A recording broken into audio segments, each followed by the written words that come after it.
Did you know that 4 million people per month are changing jobs right now? We are in the middle of the Great Resignation. And of that, 64% of people leave their jobs after 2 years. Hi, my name is Jessica Pierce. I'm a church hiring strategist, and my goal is always to connect great talent to great ministry jobs, but it's the right talent to the right position. And today we're going to talk about, are they called? How to find great talent, ask the best questions, and retain top ministry talent. So to do that, we're going to go through a couple main components. First of all, we're going to look at your hiring process, your defined hiring process. And then we'll talk about how to market and network. Into the ministry, how do you network and find ministry talent to fill your open positions? And we're going to focus on 3 key components: competence, character, and chemistry. Those 3 main components will make up a culture match that is excellent for your team. All right, so first of all, let's start by talking about the actual job description. So I'm going to show you a couple things you really need to think about as you are looking to hire. The first is the job description and job profile. So the job description, a lot of people will say, list everything that I can about a job description. No, you want to think about the 3 to 5 main components of that job. Like, what are you really looking for when you're hiring? What are you really looking for? And at that, if you can have a job profile to go along with the character traits, then you can take those 2 items and create a really strong job description and job profile. I'll talk about job profiles a little bit later, but then also I want you to understand your budget. Have you done a compensation study? Do you know what the market is calling for in your area? If not, take some time and understand what the compensation looks like in your area. Inflation this year is going to be at 6%. That means jobs across both ministry and corporate are increasing. So if you haven't done some type of compensation study to understand your jobs and where they are and where they should be ranked, and then where they should be ranged and how much you should be paying people, take a look at that, because you want to stay competitive in your specific area. Now, what about the hiring team? Do you have an established hiring team? Think about the person that obviously the candidate would be reporting to, and the employee would be reporting to. But what about other people that work alongside of this person? Maybe some people on that staff, 1 or 2 people on that staff, maybe an executive you want to pull in if it's not the executive that it's reporting to. But you want to think about a hiring team. And the first screening can be done through a recruiter, through someone, the hiring manager even, but someone that's going through all the resumes and looking. But then as you get into Zoom calls, as you bring them on site and do face-to-face interviews, you want to be certain that you have the right people speaking into this job. And it's not just the opinion of one person. So many times I have helped churches hire, and I'm coming in to help replace a hire that's leaving. And one of the issues has been that person that they hired previously, maybe they were only there a short time, was because they weren't a good fit. And a lot of times it's a volunteer that has come in and taken a position because they're a great volunteer, but great volunteers don't always necessarily mean great staff members. And so having somebody screening resumes, really looking through, that knows what they're talking about, will be really important. Someone who knows the job. Now, a defined marketing strategy. I'm going to touch on that next, but it's really like, where do you go to find talent? What are you going to post on social media? Are you going to announce it? Do you need to do anything with your congregation beforehand, before announcing the job? And then the candidate review process. We're going to talk through that. All right, so finding talent. Where do I find talent? All right, there's a lot of job boards out there, first of all. I really like churchstaffing.com. That's one I use all the time. Christian Jobs is another good one. And then there are niche ones. For, like, let's say you're looking for creatives. There's job boards specifically for ministry and creative people. And then if you're looking for more maybe finance, operations. You can always look in the bigger job boards, Indeed, even like video people and graphic designers, but you can go to the big job boards for some of these.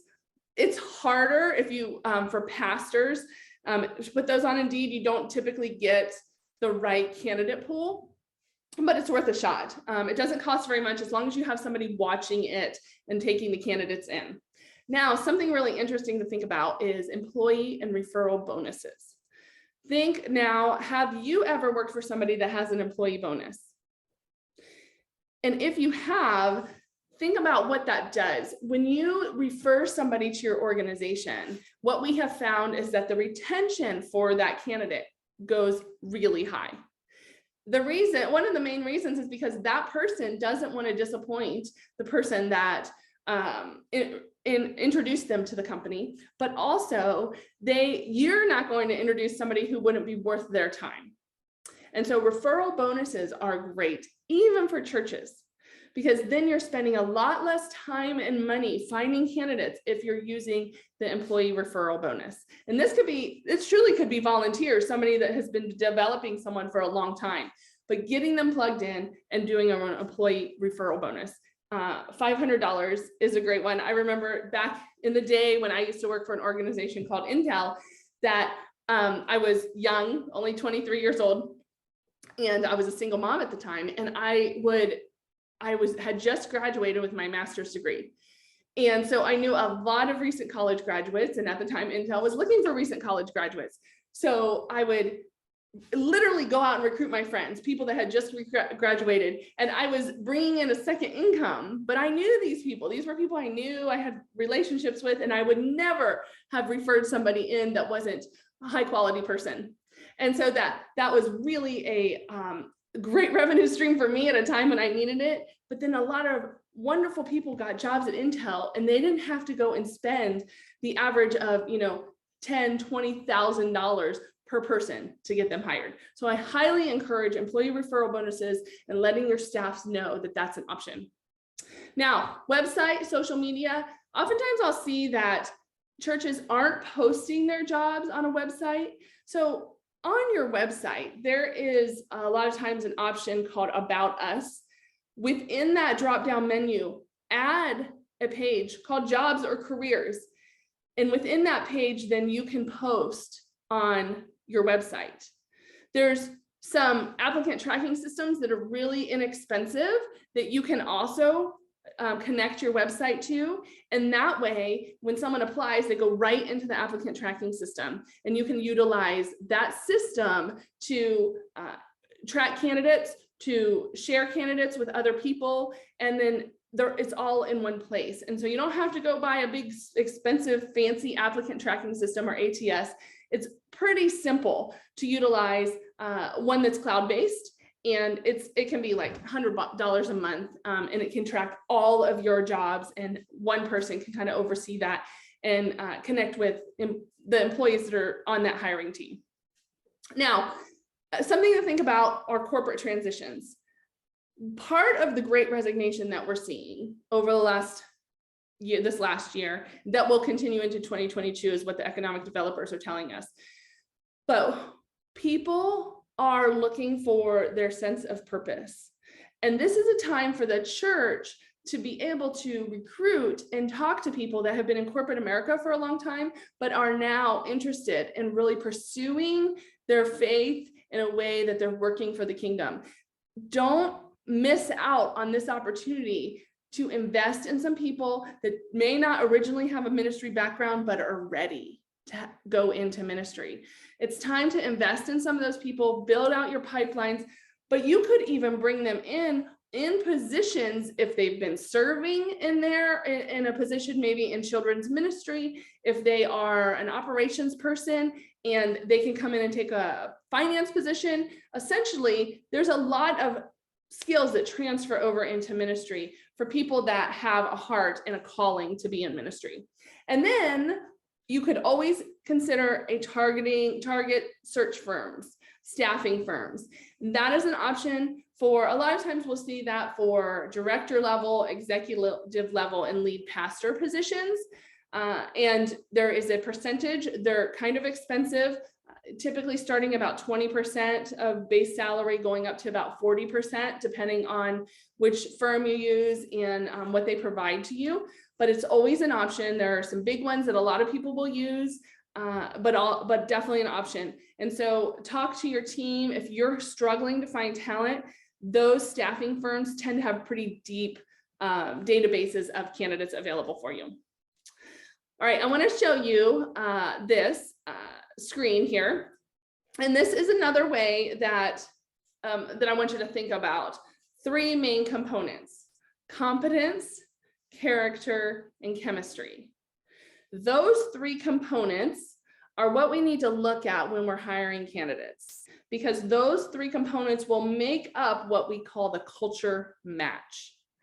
And so when we start to talk about competence, these are things like qualifications, what experience this person has had, what's their education, and then also theology.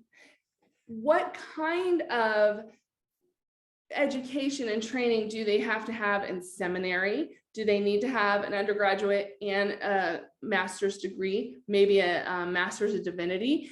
What really define what you're looking for? And then as long as you do that ahead of time, then by the time you're looking at candidates, then you will screen for that. You will look for that.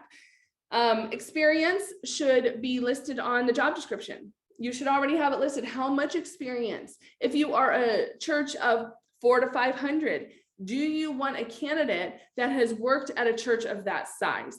If you are a multi-site church and maybe you have 10,000 and 6 campuses, do you want candidates that have had that experience? Some positions are going to require that they have that experience coming into the position. Some positions are not. Maybe you're going to have time and be able to train somebody up. I know at some of my client churches, we will bring a kids director in that has been at maybe a smaller church, but one of the campuses of the mega church is 800. And so they can come from a smaller church, fit in, do a great job as a kids director, kids pastor at that campus.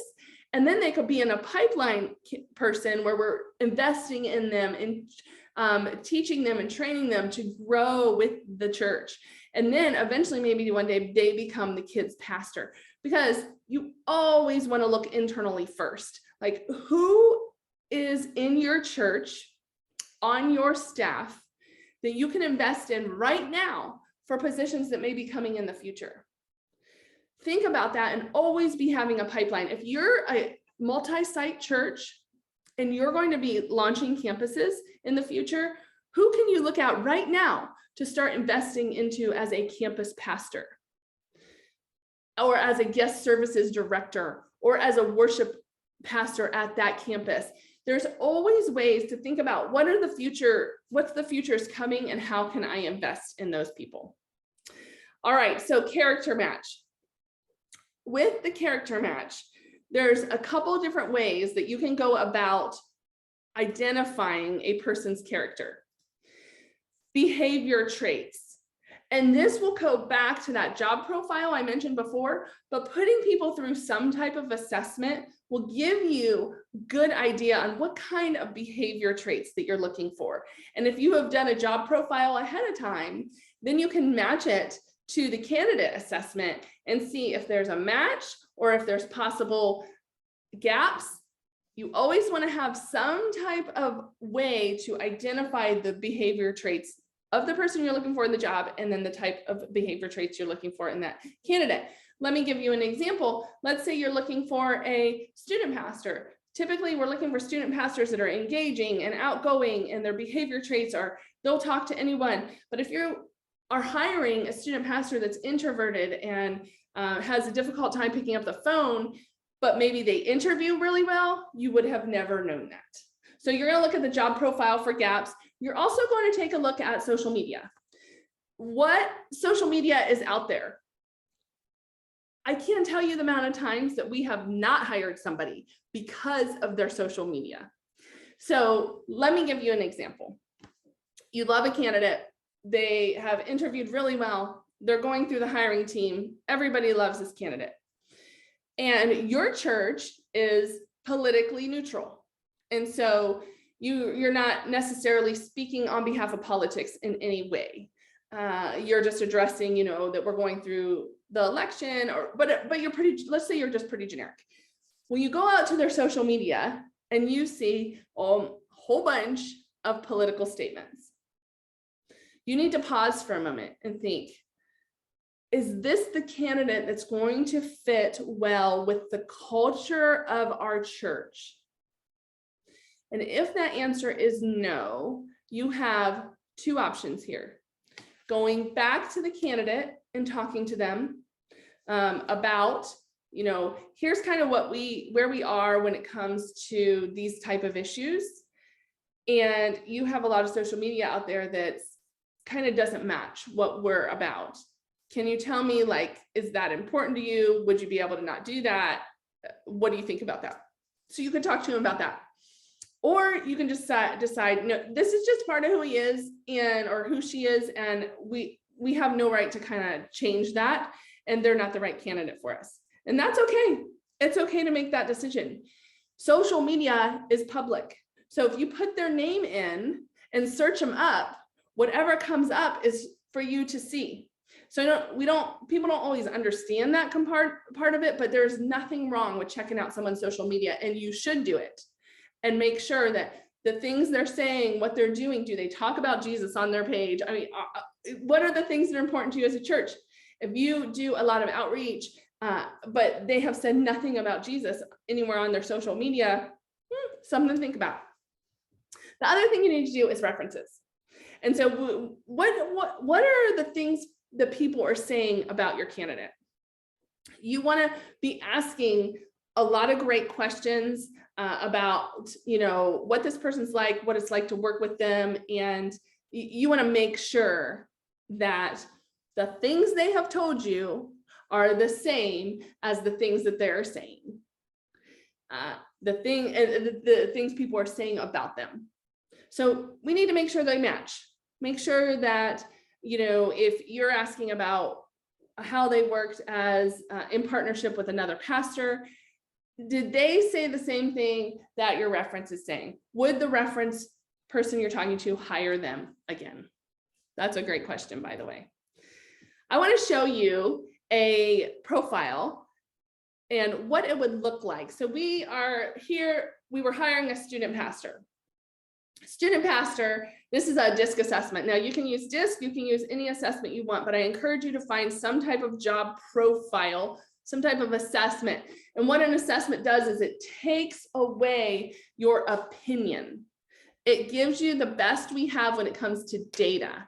And so let's say you create this job profile. This is a pretty typical student pastor job profile.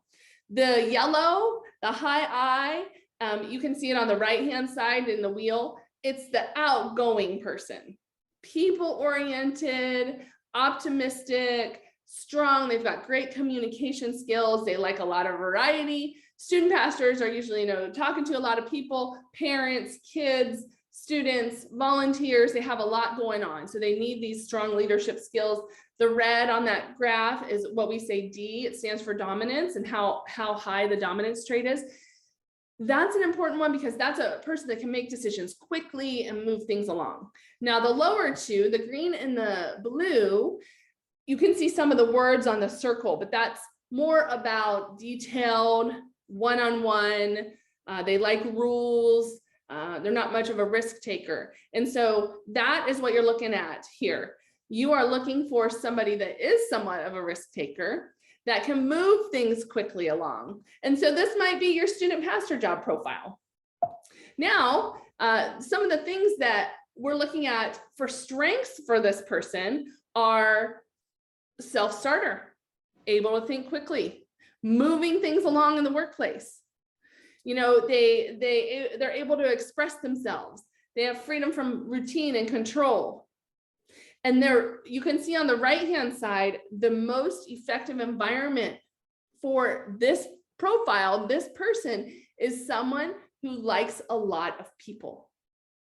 who is encouraged to talk about projects and issues with their managers. They like to try new things, new assignments. They like variety. So that is what we are looking at for a student pastor. So think about your student pastor. They're up front, they're talking to people, they're engaging, and that is not your opinion. That is what the data came out and said based on the assessment that you took. Let's compare that to a communications coordinator. And so what would it look like for a profile for a communications coordinator? All right, a little different here. Typically when you're looking for someone in like the details of coordinating, you need a detail-oriented person, somebody who's driven from tasks. And so you can see the yellow on this one is way down. They influence through data and information and not people. And you can look at where that little star is on this screen. They're efficient, organized, factual, practical. They like data and facts, and they can make decisions. And so this is what a coordinator does. They coordinate information. Now, if you're looking at what their job profile would look like from a strengths perspective, you can see in the assessment, it talks about, they think about the bottom line and they like quality control.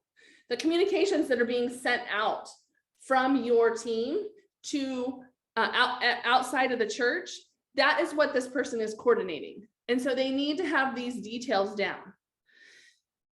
Here's where it gets tricky, you guys, is when you think you have somebody you want to hire for this job and you love them. They're a great volunteer. Everyone loves them at the church. And then you put them through the profile and there are huge gaps. It does not match. You need to stop and think, okay, this was data. This was not my opinion. Because I have the data, now let's take a look and think through this person. This might be a great person. This is just not the right job for them at the right time. They may be called into ministry, but this is not the right job at the right time for them. Utilize these assessments to get the data that you need, and I guarantee you your retention will be much better. You'll be hiring people that are a better fit for your ministry. All right, so I talked about social media a little bit. Here's some of the platforms that you would want to look at when you're screening for their social media. Of course, Facebook and Instagram. You can take a look at Twitter and YouTube, LinkedIn, Snapchat. That one's harder to see, obviously, but there's a whole bunch. And what I typically just do is if they have a fairly unique name, I will just go out to Google and put their name in.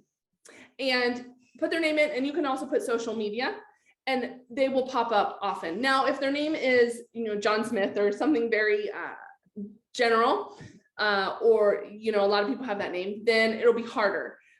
So sometimes you'll have to go directly to the platform like Instagram and type their name in and maybe put the state they're in. And then that search will hopefully eventually come up, especially because pastors tend to somewhat have some connections that are the same. All right, I want to jump back over to the reference part that I mentioned before as your hiring plan. There's a couple people you want to look at when you are doing reference checks. You want to get at least one or two people that were the leader of this person. They were the manager, they were the leader, one or two. Then a colleague or two, people they worked with. And then also a subordinate, which by subordinate, I mean somebody that worked for them if you're hiring for a management position. So somebody that worked for them. And then ask for one or two personal, because you do want to get a character reference from the personal. If you need a form and the questions to ask, just shoot me a text or an email and I will get that to you. It's a simple form that you would just fill out. And then I also recommend having multiple people do the references. And so if you are looking at a candidate and they're going to have a pretty big influence on your church, then have 2 or 3 people from the hiring team make these calls, not to the same person, but to different people. So maybe you'll have Joe call 2 people, one of the leaders and one of the subordinates. Maybe you'll have Paul call one subordinate and a leader. And then you'll have Julie call a colleague and somebody in the personal network. So that's 6 right there. So 3 to 6, at least 3, that's a very minimum, then to 6 references. Now it's not 100% references. I want to tell you my worst, let's see, my best worst hiring story ever. It's actually crazy. And I couldn't believe it happened. It's, I've hired thousands of pastors over the years, and this one still today blows me away. But we hired a candidate who was an exact match on the assessment, the qualifications, the social media, everything was, everyone loved him. We hired him. He starts doing the job. He's doing a great job, Our executive pastor gets a call, and by the executive pastor of this candidate's previous church. And he's like, we're really surprised you hired him. He's like, why? He's really surprised you hired him. And he's like, okay, well, that's about the extent of that conversation. And, some people, when one person leaves a church, sometimes it's not 100% great, but, okay, well, we can kind of get past that, right? Well, about 2 weeks later, we get another call from the lead pastor of that church. Can't believe you guys hired that guy. We're like, okay, now we're talking to somebody. So we call him back. Our executive pastor calls him back. What do you mean? And he's like, well, and he started telling us all these things that this candidate had done. Things that were illegal, things that were definitely things that somebody should be terminated for. And our executive pastor says, what are you talking about? Well, I talked to you. You gave me this reference and said he was an excellent candidate. And the lead pastor said, no, I didn't. I did not talk to you. And he goes, that our executive pastor pulls up his notes and looks through, gave him the date, gave him all the information. He goes, no, I didn't talk to you. He goes, what number did you call? So he told him, he goes, that's not my phone number. And so they get off the phone and we're just kind of like, what is happening? So we call the numbers that we had for references and none of them were connected anymore. So he had falsified not only his resume, his candidacy, everything. He also falsified his references and they did it for him. Why did this happen? Well, even the background check went through because he had changed like a middle initial. I think he had put in a middle initial or something. So it looked like it was clean. We never got indicated. So no matter how good you are, sometimes things slip through. But if you put all of these in place, the likelihood of you having a great candidate that stays and is an employee for a long time is much, much higher.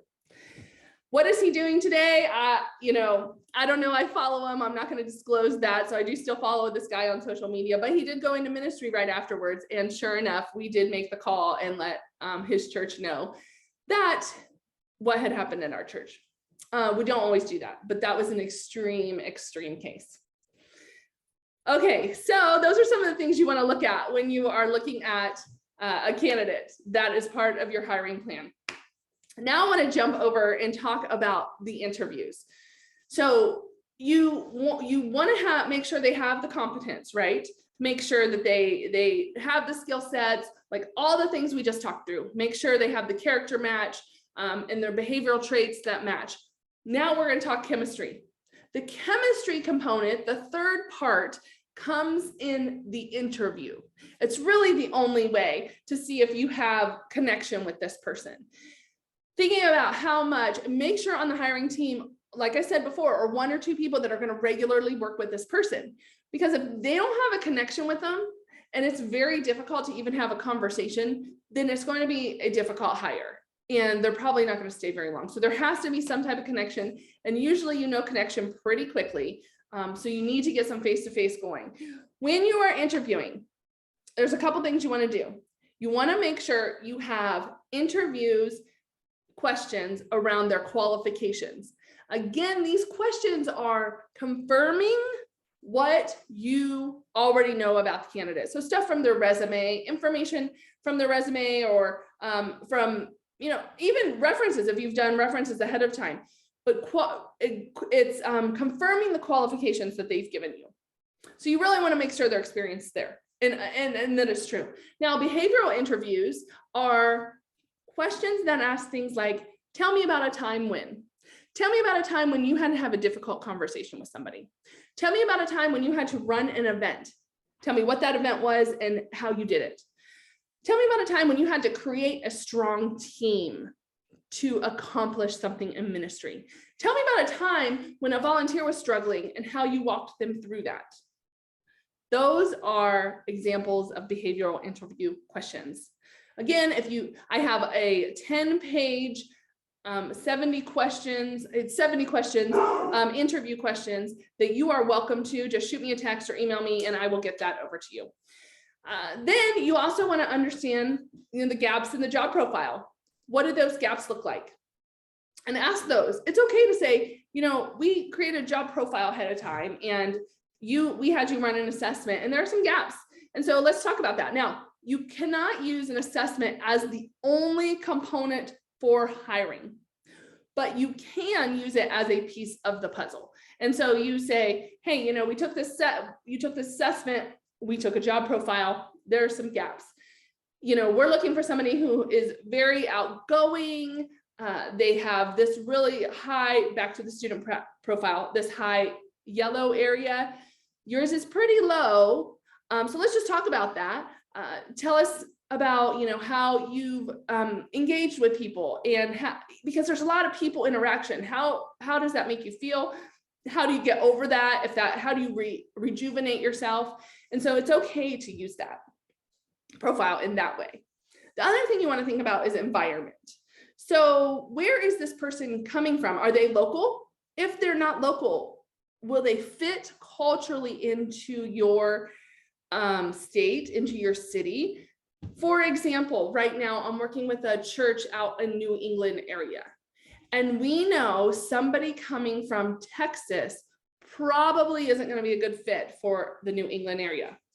However, when I am interviewing these candidates, and even ahead of time, if they're applying from Texas and I don't see any kind of connection to New England, I will ask them, hey, you have great experience, but New England area is kind of unique in ministry. Do you have any connection here? Have you ever done ministry in here? And a lot of times they have, it's just not disclosed on their resume. And so think about that. Don't disqualify somebody right away because they're not from your state, but dig in, ask a little bit. I'm hiring for a church in Yuma, Arizona, which is very, very, very different than Phoenix, Arizona. And so when you're thinking about Yuma, when you're looking at bringing candidates in from other places, you have to ask questions specific to Yuma. They have military there, a lot of families, but they're, 3 hours, 2 to 3 hours from a large city. So if a pastor is looking for a place to do ministry in the city and they're from the city, that is not a good match. Think about the environment as you are looking at your candidates. So when you think culture match, the culture match pieces are the values, the current culture and like the shift in the culture, what's going on, and then your retention goals. So you want to think about those components. So let's say you have the candidate. Let's say, hey, we have a great candidate. Really think about your values and do the values of that candidate match what your values are as a church? Are they culturally relevant in your church context? And then with retention goals, sometimes you're going to look at hiring the best candidates the best candidate. And let's go back to the student pastor position. You're going to hire the best candidate, but you know that this candidate wants to be a campus pastor, an executive pastor, or a lead pastor in the future, within the next couple of years. So if you hire the rock star student pastor that's going to make a huge impact on your ministry, but he or she is only going to be there for 2 to 3 years, you have to decide, is that okay with you? If it is, great, because they're going to make an amazing impact on your ministry, but then they may transition out to go after a lead pastor position in a couple years. On the flip side, would you prefer to have somebody hired that's going to be at your church 5, 10, 15 years? Then you're probably not going to hire the rock star that's moving and shaking and going to make a big impact somewhere else in ministry. You're going to hire the guy or gal that culturally is relevant to your church and it's going to do a great job while there, but they're not going to be that number one person. So understanding, like, what are your goals, what are your retention goals ahead of time is super, super important. Now, I have an activity, and just for you to write down and think through this, I want you to pull up your church values and think about 1 or 2 of them. Think about an open position that you have. And then I want you to write some interview questions for that job. Think about a job you have right now. Compare that job to your values and write some questions that ask about the values of the church and see how that person responds. Those will be great ideas, great questions for you to include in your interview.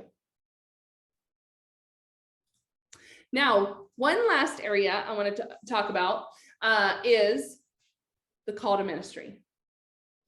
This is probably my favorite part of interviews. These are the best questions. You want to understand their conversion story. Were they born into a Christian family and stayed that way all along?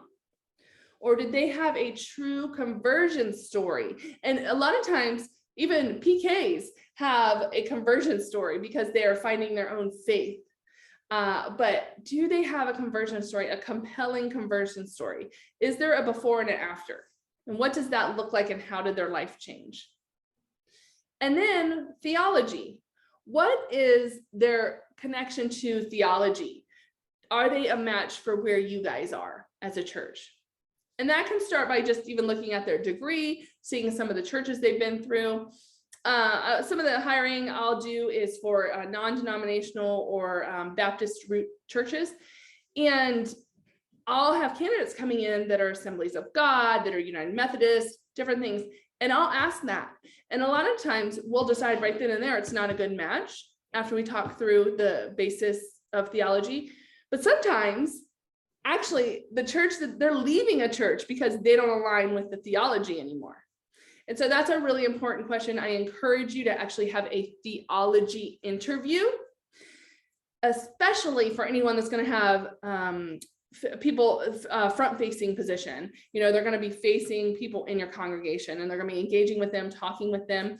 People on the backside of ministry that are in support positions, it's maybe it's not as important, but those front-facing positions, absolutely. In fact, I have some questionnaires I use for some of my clients that we send those out after the first or second interview, and we just ask them those questions. And so it's written down and we know where they stand.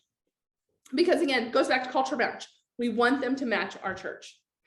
And then the other call to ministry you can find out is, what is their purpose? Why are they in ministry? What do they love? If you have somebody coming from corporate America into ministry, man, those are great stories. Like, you want to know, why are you leaving corporate America to move into ministry? I had a guy recently that was moving to corporate into ministry, and because he just thought it would feel good. That's not a good enough answer. There has to be a true call to ministry. And then why your church? Why do they want to work at your church? Because you're cool? Or is there a pull there for working at your church? That has to be in place. There has to be a reason. Maybe they have a connection. Maybe they've been watching you online. Maybe they love what you're doing in the community and they want to be part of that. Maybe I've had people that have lived in states different than what I'm hiring for, and they've said, I have a call to this state. I have a call to this state. I have been dreaming of it for 10 years, and I don't know why. I don't know much about that state, but I have a call to the state. And that can be a pretty compelling reason that they want to be in ministry. All right, so when you're looking at retention, when you are thinking about the retention of your staff, the retention of your people, you want to be looking at, let's go back, it's the whole thing. Your hiring process, your identified hiring process. Is your hiring process and are your interviews values driven? What are your values, and are you hiring based on those values? When you're looking at the candidates, do you understand? Do they really have a competency to do this job? And if they don't, can they be trained up to do this job?